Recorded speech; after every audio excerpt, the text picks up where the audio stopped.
Hello, everyone. Welcome to our Coming Out Stories from India series.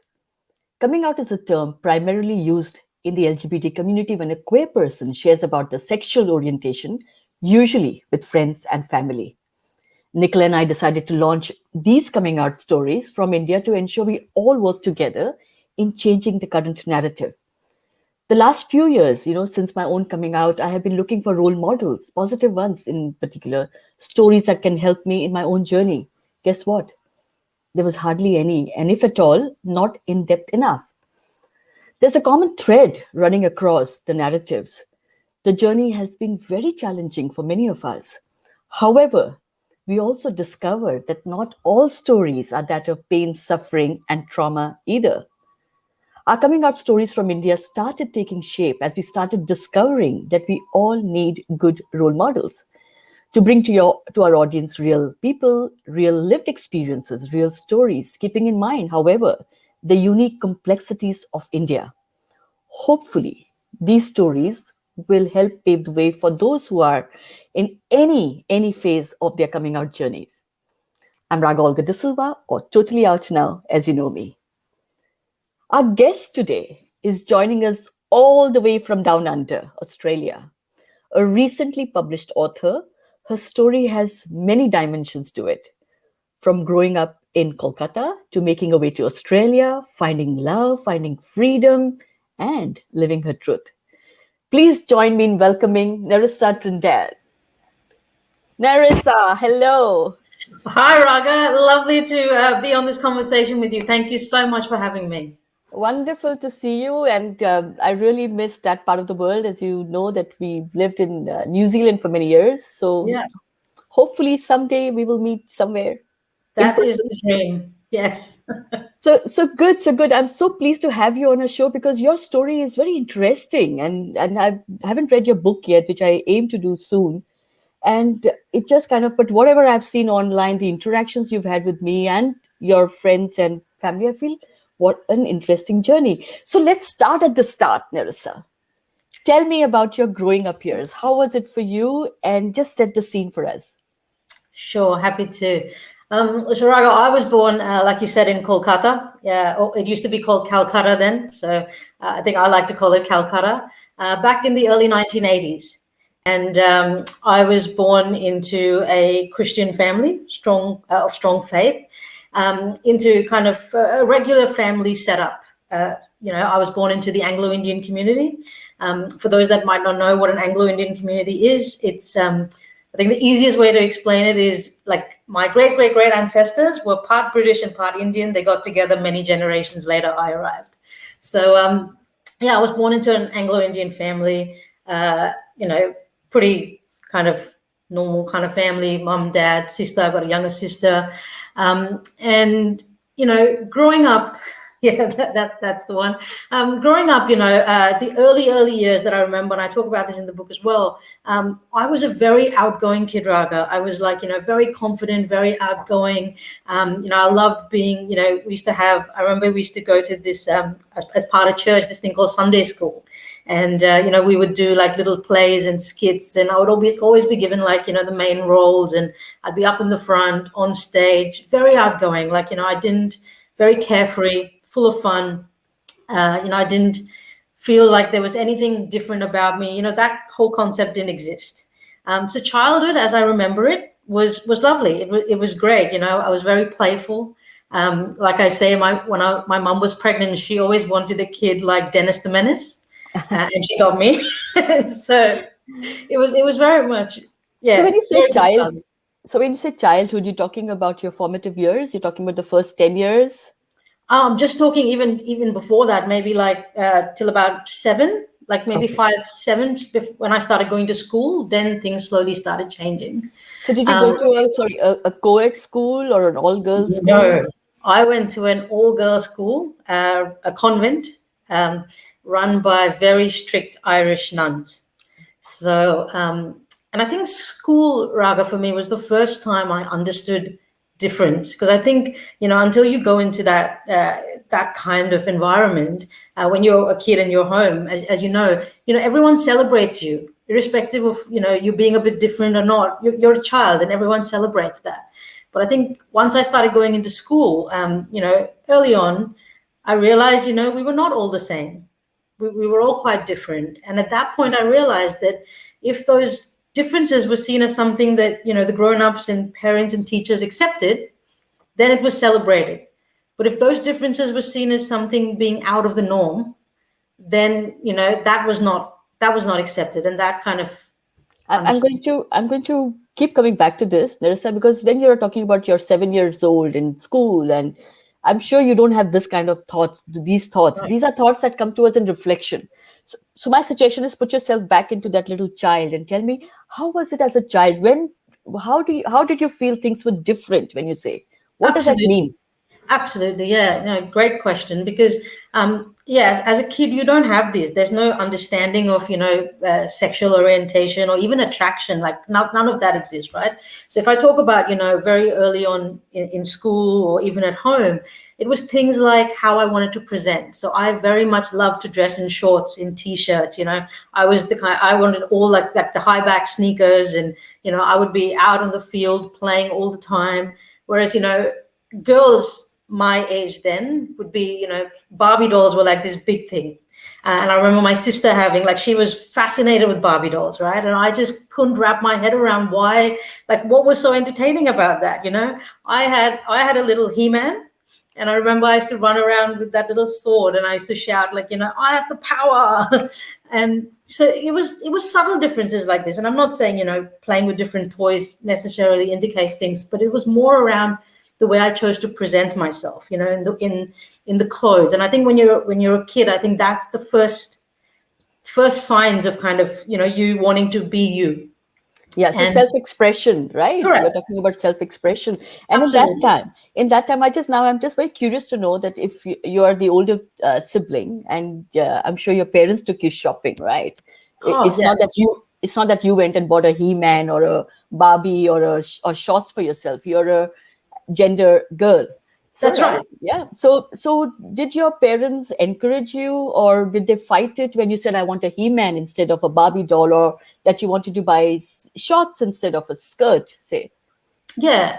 Look, I don't think the toys were such an issue, so to speak, but definitely, I mean, the dressing aspect was fought a lot. And I struggled a lot with that because, we also had, growing up, we had cousins that would visit, during festive seasons and things. And all of us were kind of, 3 of us were similar age and then 2 younger ones. And we'd all be dressed like in the same colors, in the same outfits, all in the same matching dresses. So whilst they liked it, I didn't. I hated being in like those frilly dresses, but I thought that was it. I thought that's what we all had to do. But it really, it didn't sit right with me. And even things like, as you grow older, you get your ears pierced and you start wearing earrings. I didn't want to do it, but I thought that's what everyone had to do. And whenever I fought it, like, I constantly felt like I was being forced to fit into this box, this, which is like, what a good Indian Christian girl should be.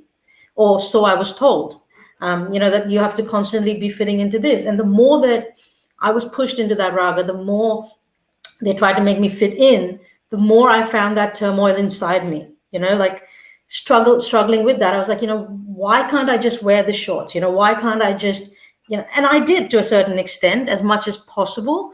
But then you're always hit by that, like, I think in your circles as friends, it's okay, but you're going out with family, you're going to a family function. So you have to dress and present as the family wants you to present. Now, I'd be like, I just want to wear pants and a shirt. And no, you can't be a young girl in that. What will people think? And from a very young age, I had short hair, not this short, this is much shorter, but I've always had short-ish hair. And even that was not acceptable. How does, back then it was like, well, Indian girls don't have short hair. You have to.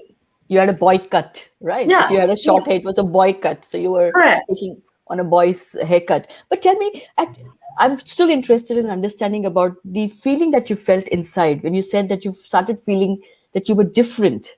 So what is that feeling that you felt, and around what age did you start feeling that?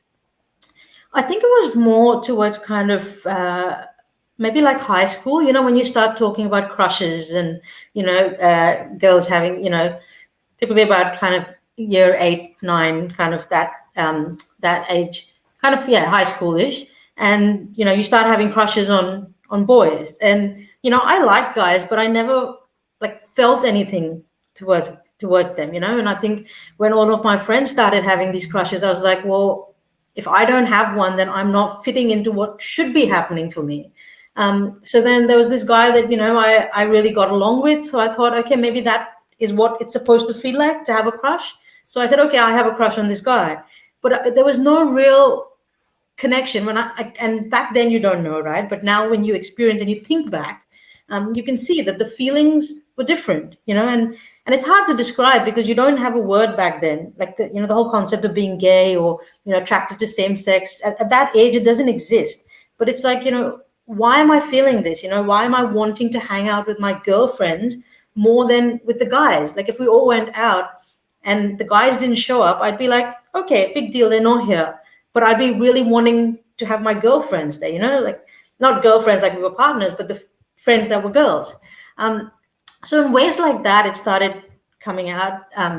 Sorry, I use the word coming out as a pun, but it started showing up in those ways. And of course, for me, the whole dressing thing was very different. Even, Raga, I got bullied in school.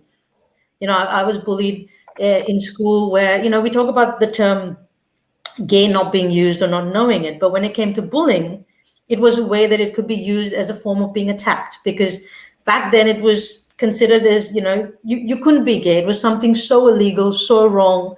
Being in an all girls Catholic school, we were taught that if you're gay, you go to hell. Okay. So I'm going to ask you this question. What timeline are we talking about? Talking about the 80s, 90s? This would have been kind of early 90s now. Early 90s. And early 90s, the term gay was not really spoken about, right? I mean, it was for men, it was homos, as we say. And so when was in school, did other people bring that term to you? Yes, they did. So there was a girl in my class, and she didn't really like me because I was kind of close to her best friend. Like, she must have been jealous or something. And she would call my house. And, back then there were no mobile phones. It was all landlines. So she would call the landline, and if anyone picked up, she'd go, she'd yell down the phone, like, you're gay. Your mom knows you're gay. Your dad knows you're gay. And back then, I didn't identify even as being gay. I didn't identify, I was like, why are people thinking this about me? Why are they saying this? Why is this term being associated with me when it's not how I identify? But it terrified me. It scared me, because then I started thinking, well, what about me is giving out these signals? Like I'm fighting it, but I'm still doing what they're telling me to do. I'm wearing the dresses. I'm doing stuff. But it got worse when it led to the principal of the school. And, again, there were no mobile phones. So like I was close to a girl in school, and, we used to write like notes to each other. And I don't know who picked it up, but the principal found out. And one day she called me into the office, and I had this note in my hand, and she sat me down, and she made me read it aloud to her. And that was embarrassing, terrifying, overwhelming, all of that, and in that moment, there was nothing in that note that was explicit. It was just, two friends that were close. But she made me feel like that was so wrong. And in that moment, she told me that everything about me was wrong. The way I walked, the way I stood, the way I interacted, the way I presented at school, everything was wrong. And she basically said that if I didn't change, like if I didn't change the way I presented, the way I was talking, even standing in assembly, the way I was standing was wrong. And if I didn't change this, then she would call my parents and she would expel me from school. And at that time, now I'm quite confident and all of that. But at that time, this was not me. At that time, I was a terrified teenager. I was so scared because I was caught between, growing up that time, school and home are meant to be your safe places. Yeah. And I was caught at a place where I couldn't be me at school. That was my out. And then if I came home, I couldn't tell them that I couldn't be me at school. So it was like, who do I even confide in? And even if I have to say something to my friends, who do I say it to? And what do I say? If they say, why are you being bullied, what do I say? So it was very isolating, and I didn't want to be expelled, of course. So I tried to change. I tried to stand a certain way at assembly and put my head a certain way like the other girls had it. And the more I tried, the more I stood out. And because Wow. of that, sorry. I say, gosh, these experiences that we've been through just gives me goosebumps. And all of Yeah, us seem to have similar kind of experiences. You said, I'm sorry I've interrupted you, but you said no, that no, school and home should be a safe place for us. And what is coming out from these stories is that the school isn't a safe place for us in India, sadly. And I think sensitization needs to start there at school level. Imagine your principal telling you that there's something you have to change, that's something wrong with you, or you'll be expelled. I that's mean, right. that's a threat for a teenager. It can change your entire, life.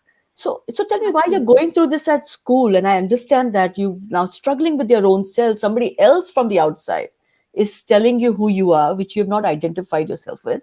How was it at home? What was happening at home? Did your mom, like, or your parents, put any pressure on you?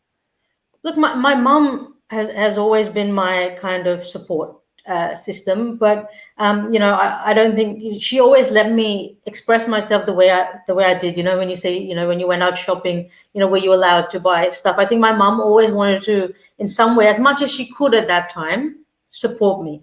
But my father was a completely different story, and that just clashed every time. Like, it was just not allowed at home.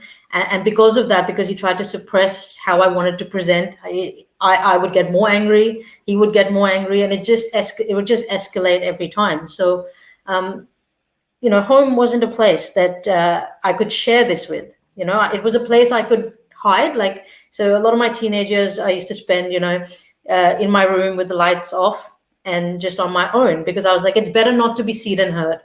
If I can't be seen and heard the way I'm comfortable being seen and heard, then I'd rather not be seen or heard. Sure. So I would.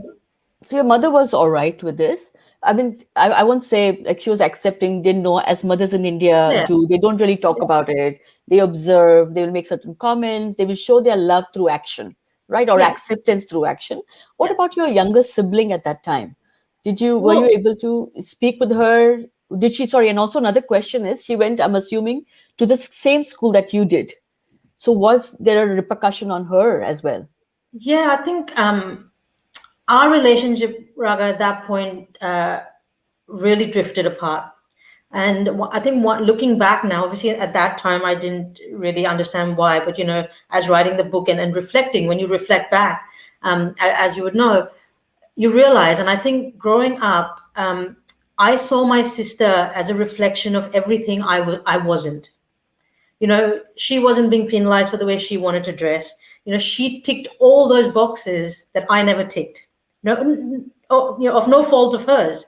Just, she was the good Indian girl, and she ticked all of those boxes. So it became a thing as to, why is everything she doing right, and why is everything I'm doing wrong, when I'm not technically doing anything wrong. I'm just being me.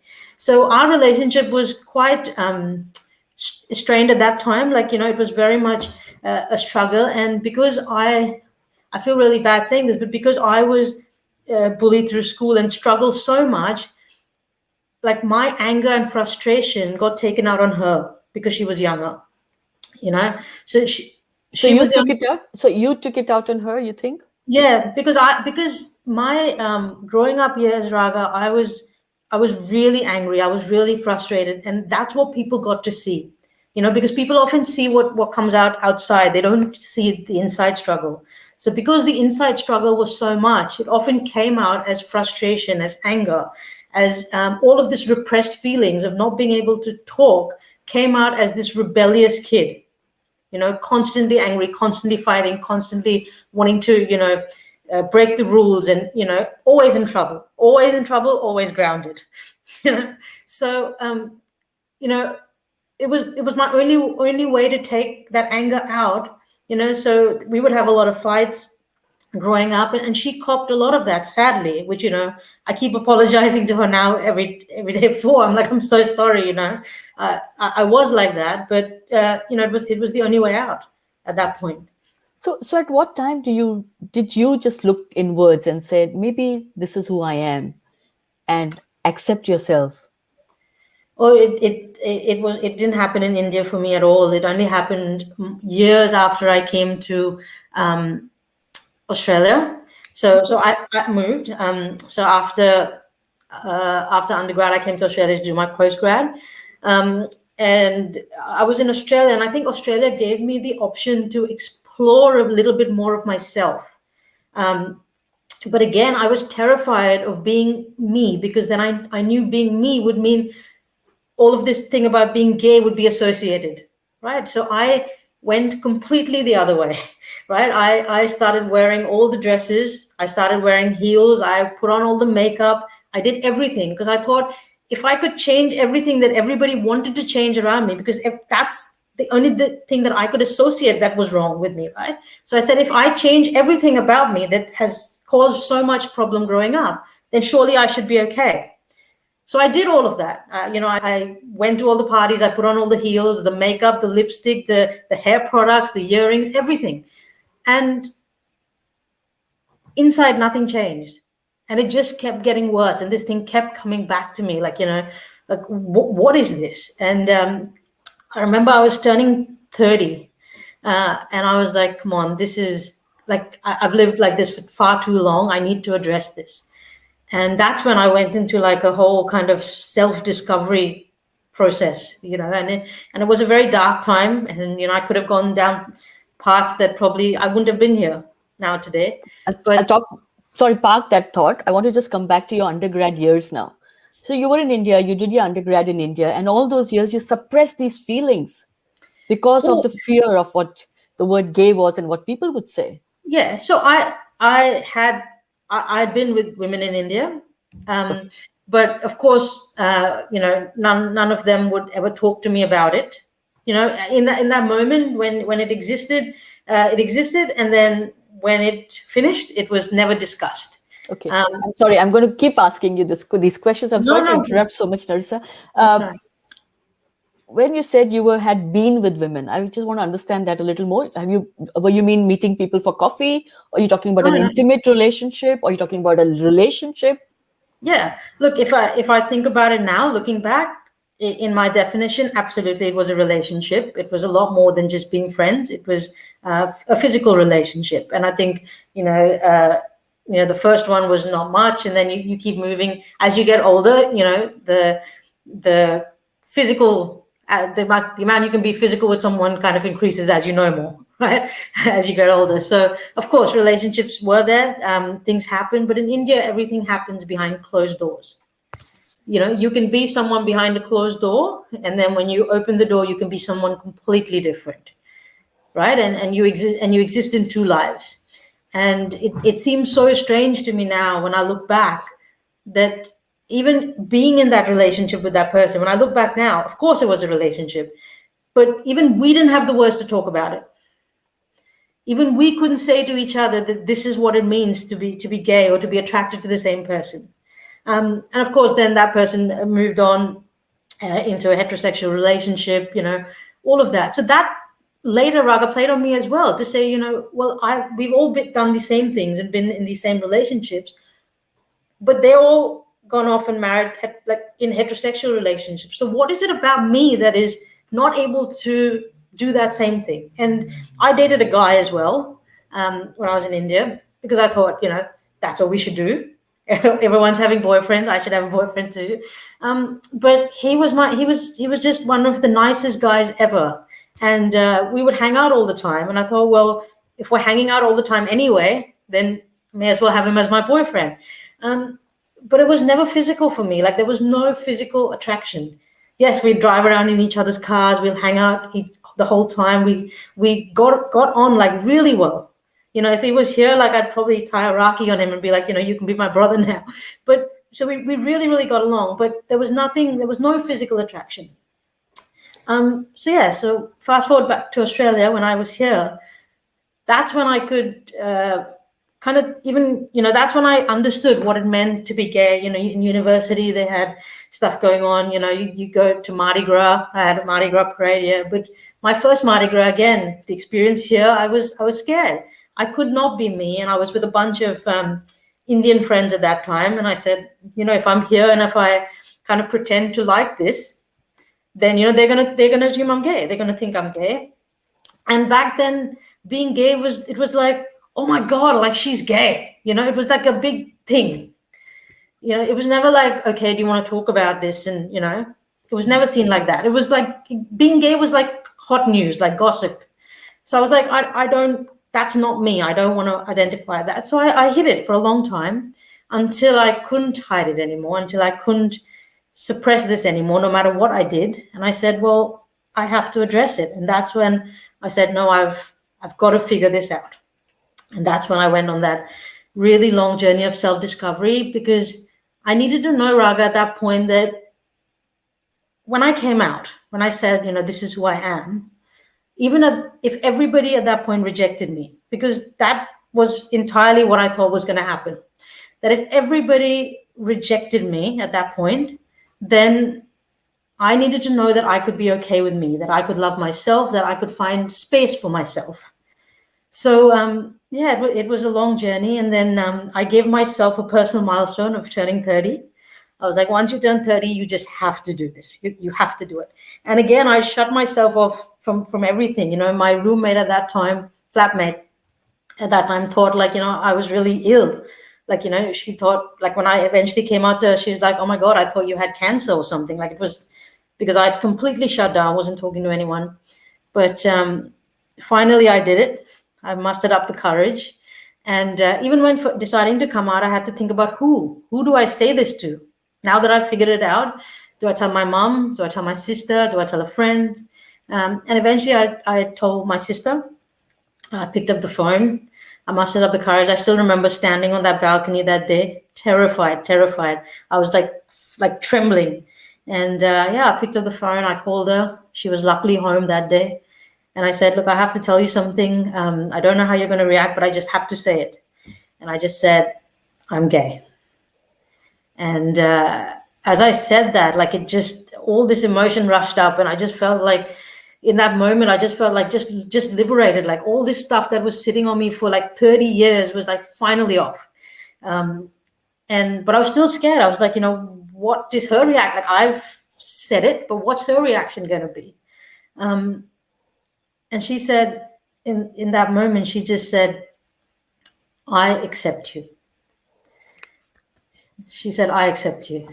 And, for me, I get, as I'm saying this to you, I get goosebumps again, because I'm taken back to that moment almost a decade ago now, almost a decade. Yeah. So she said, I accept you. And, after that, we had a lovely conversation. She asked questions, I asked questions, all of that. But the initial response that she gave me that day was, I accept you. And in an instant, she told me she loved me, she accepted me, that I belonged, that it was safe, and that she was my ally in that moment. And that gave me the courage to then say, okay, now I've got to tell my mom, because I'm very close to my mom. And then a week later, but then when my sister told me also, when I came out to her, she was, and I have to give my sister so much credit in that moment, Raga, because she was younger than me, right? She's still in India. So she's gone through an upbringing exactly like mine, no difference. But she had the maturity, the understanding, the love for me to say, I accept you. I'll be with you. And then she said, I'll support you, but I'm all the way here. You need someone there to support you. So she said, why don't you look up if there's, some kind of group or something you can go to. So I looked up here and I found a coming out group. And through that, I remember going there the first time and just crying. I was like, oh my God, I've just come out and I've got to tell my mom, and just sobbing. And I remember that Saturday, we decided to tell my mom. And I was sitting again, like in the ensuite of my bedroom, because my flatmate was home and I hadn't told them yet. So I was sitting there like on the toilet seat, like calling my mom and just crying. And I remember picking up the phone to her and I said, I'm so sorry. I have to tell you something. I'm sorry, I'm gay. Gosh, and we have to say sorry for being gay. Imagine I know. that. And now I know absolute, because people ask me like, do you have to be sorry? And I know 100% like there's absolutely no need to apologize. And my mom validates that for me now every day as well. But I think back then you're apologizing for what society puts onto you as expectations. You know what? And my mom had never put these expectations onto me, but it's what you think of society wise and culturally. You know, like you're meant to get married, you're meant to get married to a man, and you're meant to wear the white dress and walk down the aisle, and it's all those things that you feel you have to apologize for. And my mom was, you know, as lovely and as accepting. She just said, you know, you don't have to be sorry. I accept you. I love you. You're who I raised you to be, and I support you. And she had a lot of questions, no doubt, which we then spoke about. And she took more time to come along that journey, but her initial response was, "I accept you." And then it was like, you know, why, how, you know, because I had been on that journey. So now I had to take my family on that journey as well. But yeah, the two most important people in my life at that point accepted me. So I feel very lucky and blessed. Thank you, Narissa, for sharing that. I just want to take this moment to share something with the audience. Two things. One is Mardi Gras. Narissa made a comment about Mardi Yeah. Gras. Please know that it is like the Pride Parade, and it's a huge celebration in Australia. And I haven't attended one. That's on my bucket list as well, by the way. We'll I'd go together. love to. Yes, I'd love to. And the second bit is something I think the audience needs to understand, Narissa, for all of us, the word acceptance. See, you lived your entire 30 years not accepting because of the internal homophobia, right? Because of what society puts on us. Hmm. So it's wrong. It's you know, you're going to be ridiculed. There's going to be abuse. There's going to be slurs put on you. So you're fighting that fight, but you're not living your truth. And then you finally tell the two people you love the most about who you are. You've accepted it, and you're saying that both the times you were crying and you were sobbing. Now imagine the pressure. And I'm just wanting the audience to just sit still for a minute and think, is this what you would do for your loved ones? If someone came up to you and said to you that they were gay, would you hold their hand or would you reject them? Think about this, because by the time the person has come to you, they've already been through a journey of fighting it within themselves. So it's very important. Narissa, what you shared today is very, very, it gives me goosebumps. I've had many people on the show, people sharing this story, and each time it makes me want to sob as well, because we need not have to go through this. We don't need to go through this. Our families need to understand that it is not really a choice. It is who we are, you know. And I'm going to come back, Narissa. Just I needed a little bit of break to just settle for listening to your story. Sorry, that was. No, it's important. You know, this is the part that is most important in our conversation, because this is the part that people need to sit back and listen to and understand that it is real. It's not Bollywood. We're not doing melodrama. It's not a script. It's not a book you're reading. It's a real story of a lived experience. But tell me, when you came out to yourself, basically, before you know, after, and you've come out to your family now. So these are two things run in parallel. How did you deal with it? And what happened? Did you get rid of that makeup and all the external presentation that wasn't you? Let's start with that. Yeah. Wow, that was so liberating, Raka. Like once I came out, like once I said the words, you know, I am gay, and you know, that whole pressure of what I'd been living in for 30 years, that realization of, you know, that this is who I am. I no longer have to pretend. Yes, I gave away, I think, 15 something pairs of shoes, heels or something. I'm like, I was like, that's it, it's gone. Like for me, coming out of the closet was literally coming out, like getting a new closet and never going back in, right? And through that, like I remember after that, my mom came to Australia for Christmas. You know, and at Christmas, like I said, we'd always go out, you know, like for mass and all of that. And your mom was like, you know, so are you going to wear a dress? And I was like, no, I'm not. This is what I'm going to wear. I haven't done all of this to go back and live that life. You know, this is not me. And, you know, it seems like such a simple conversation that, you know, like, why am I justifying what I need to wear to my mom? But in that moment, that was me standing up again for me and saying, no, this is who I am. This is how I present. This is how I feel comfortable. This is how, you know, and even after coming out, Raga, you know, because of the years and what I went through, I had lost all my confidence. The person that is talking to you today is not the person that was even here, even when I came out. It took me a long time after coming out as well to rebuild that confidence, to find my voice again. I couldn't speak up. I was so shy. I would sit in a meeting room and I would know the answer to a question, but I wouldn't have the voice to speak up because I was so fearful of, how would I stand? How would I sit? Would someone think something of me? And all of these outside external factors shut me down internally. So it took me a long time to rebuild all of that, my self-esteem, my confidence, to finally be able to, now I'm like, yeah, whatever. This is me, you take it, you leave it. This is how I roll. So yeah, it's absolutely liberating. Fantastic. It reminds me of my favorite quote that I keep saying, that closets are for clothes, not to hide your 100%. truth. It's totally, we have, I don't know, I always say that I think the Indian families in particular, or people from the community, must have the biggest closet ever. How much do we hide, right, on a day-to-day basis? And mental health. People don't Yes. realize that when you hide, whatever that you're hiding, the impact it has on our mental health. It shapes you, right? I mean, Yeah, if you're hiding, you are in isolation, you are lonely inside, you have dark thoughts, like you said, there are anger issues. Like, how do you talk about things like that? How do you express yourself? A lot of so people true. express it through anger. A lot of people express it through other ways, substance abuse, as you know. and Yeah, and it just doesn't happen. It happens because there are reasons for it to happen. So absolutely. my friends watching, remember, coming out is a journey, but it doesn't have to be that difficult.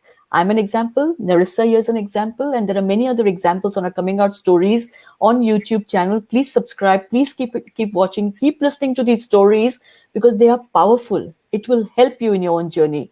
That's a promise. Now, Narissa, coming back to what you were talking about, your basically transition. I want to understand how that transition happened. Now we're talking about your actual transition as a gay woman, as a queer woman. Yeah. How did the confidence come back? And I want to know about how you met your, I won't say the word right now because I'd rather you say it. Yeah, that's a surprise. Okay.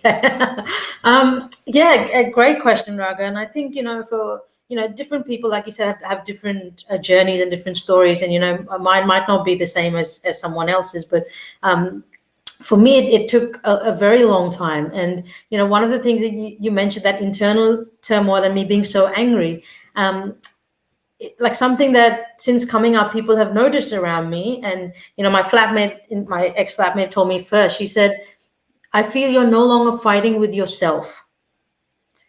Your karma outside, you're no longer fighting with the world because you're no longer fighting with yourself.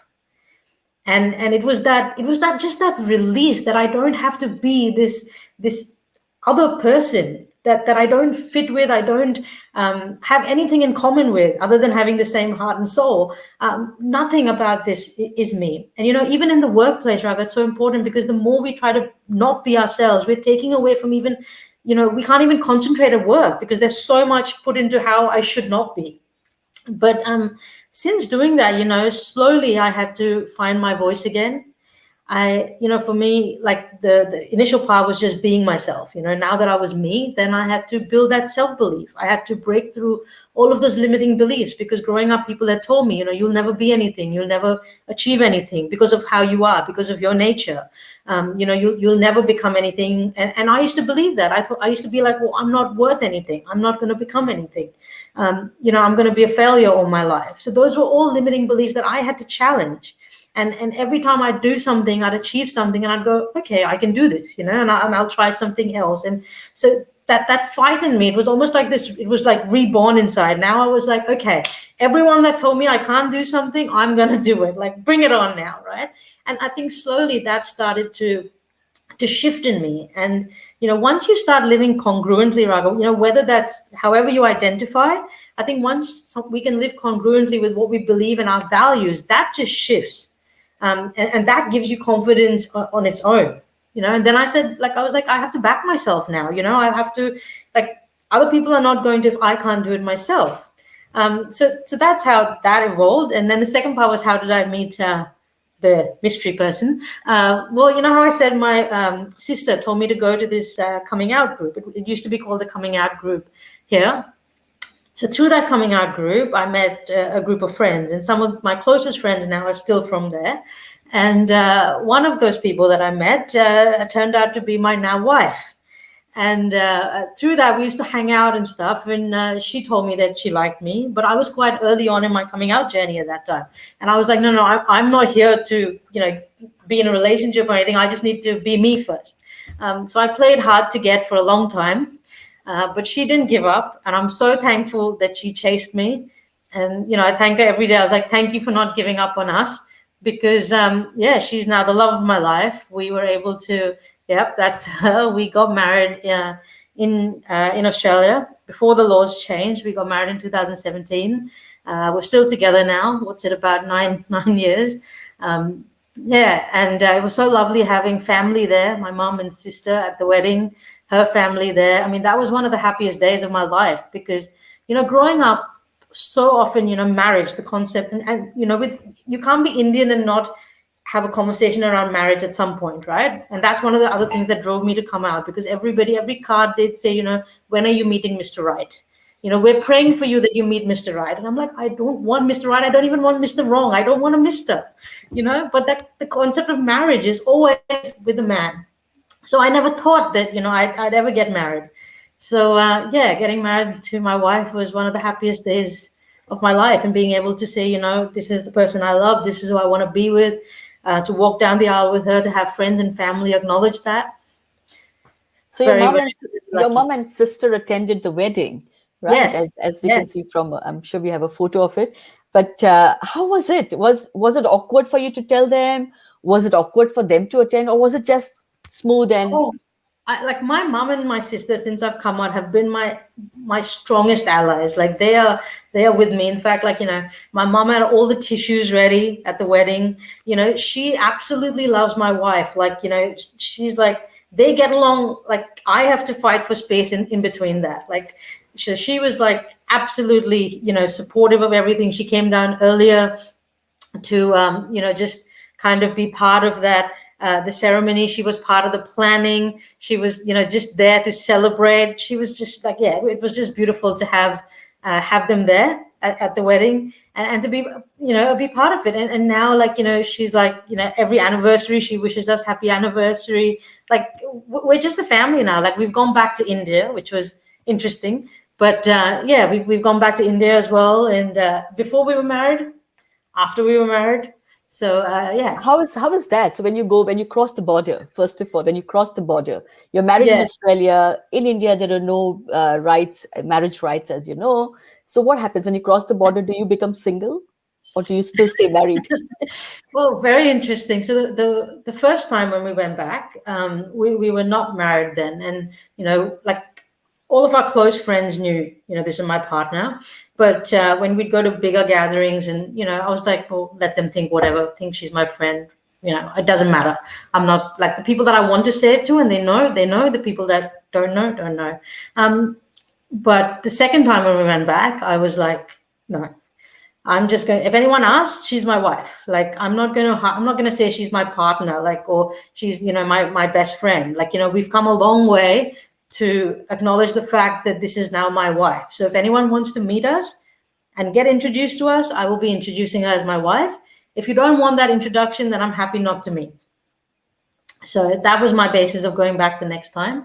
But it's very interesting over there, though, because they're still, like, I remember we were at immigration, as you go through, and there was no reason for the immigration guy there questioning our relationship. She's got a valid passport. I've got a valid passport. He has no question about questioning how we two are together, but he wanted to dig in a bit more. So at that time he had said, like, this was before we married. He asked us, who is that? So I said, partner. So he said, oh, partner. So before he got into anything, I was like, she's family. And I was like, that's it. You don't need to ask or wonder why, but they always try to get a bit more information. And, for me, that I don't feel very safe or comfortable. in that, but it is what it is, and things are changing now. This was before 377, I think just after 377. I think lifting that now, there is progress, a lot of progress happening in India. If you think of India now, whereas India my time and India your time, there is progress. So we have to be hopeful that things are changing and things are moving, but there's still so much work that we continually need to do. And that's why conversations like this are so important, because growing up, you and me never had this. We never had any representation, or any, even if there was nobody that looked like us, that sounded like us, that we could, there was no representation. And I think that's why, that's one of the main reasons, even like I wrote the book, because I was like, I want, there to be, if someone wants to read a story of, what someone's life was like, what they went through, how they came out, and what life is now that they're living for themselves, what's the difference, then I want there to be a story for someone to read. And sure. Growing Through, right? Your book Growing Through is available on Amazon? Yes. My book is called Growing Through: How Coming Out Transformed My Life. And it's available on Amazon and most of the online book sites. It's available in ebook, paperback, hardcover as well. But that was one of the main reasons I even wrote it, because I was like, growing up, I never had the opportunity. I never had the role models, the people that I would have loved to talk to ask questions of. There was no one for me to ask. So nowadays, if there are kids, if there's youth, even parents, I'm like, ask me what you want to ask. Like, I'll talk to you, but let's keep having this conversation. It's fantastic. I'm so pleased that we have had you to interact with today, Narissa, because everything that you said and everything I relate to as well, because something that I've been through. I hope, and the idea for Nicola and I to set up this coming out series out of India is to make sure that we have role models. Like, I know that everybody's life cannot have a happy ending, and this is just the beginning, of course, for you as well, for you and Charlie, right? Your wife. Yeah. So it's just the beginning. But when I say happy ending, is happy ending in your journey of a new beginning. So that's my point, that I've had a happy ending, and it's a long way to go for me. There are lots of challenges and difficulties that we face as individuals, as a couple, and as a community. But our fight is on. And I think every such story, please pick up Growing Through book of Narissa's. I think something that will be a very interesting book to read. And something, like you said, if you've shared in the book what you've shared with me today, it's amazing. I would love everyone to read it. Parents, friends, family, allies, whatever you call yourselves, please pick up the book. And Narissa, I'm running out of time. Just one last thing before we end this interaction. Is there any message you want to give to our audience today? Yeah, I'd love to leave people with a message of hope, Raga, because in my book, I end this, and this is something I really believe in, that, anything is possible. Anything is possible when you can be yourself, believe in yourself, and back yourself. And I think those three things are so important, especially when the people around us don't see us for who we are. That journey is not always easy, but if you're a young person, if you're someone out there that is looking for hope, it does get better. It absolutely does get better. So hold on, don't give up hope. There are heaps of people around you that love you, that accept you, that want to help you. So reach out for help, and know that just be you. Everyone else is taken. You just be you, believe in you, and back you. You be you. And I love that you are talking to us about hope, because that's the reason I wake up every morning hoping that things will change. But things will not change unless we make the change. That is important. That's why narratives are important. One story at a time, we will change the narrative. Right, Narissa? And 100%. I also leave you with hope from Narissa and Growing Through book from Narissa. And I've loved this interaction with you. Thank you for sharing and bringing your whole self to our show. And I have to thank Nicola also, who's sitting in the background and doing all the back end stuff for us. Nicola, thank you. And Nicola is the one who's basically curated this interaction. So thank you. We have two partners. We have the Herbal Theory. We have a little gift bag, but unfortunately you're in Australia, so we'll have to figure out how to. Maybe we'll send it to Kolkata from the Herbal Theory. They are a gifting partner. We have Digital Fix, who's our digital and social media partner. They've been very helpful and great support for us. And I hope that this helps our audience. Basically, that's what the purpose is. Do write to us at theviewsroom@gmail.com. Thank you for joining in. I am available on all my social handles are at Totally Out Now. Please follow us for such stories. Do subscribe to my YouTube channel, Raga Olga De Silva, and just keep writing to us. Any feedback, any thoughts, any conversations you have, Narissa will be happy to respond to you. And Narissa, what is your Twitter handle? I'm on Instagram as narissa.trindad, and on Facebook as Narissa Trindad, and on LinkedIn as Narissa Trindad as well. And YouTube is Narissa Trindad as well. I'm reminding everyone once again, remember, closets are for clothes, not to hide your truth. It's very important to remember that. Live your truth, and it is very liberating. I'm totally out now, and I'm signing out now. Thank you very much, Narissa. Audience.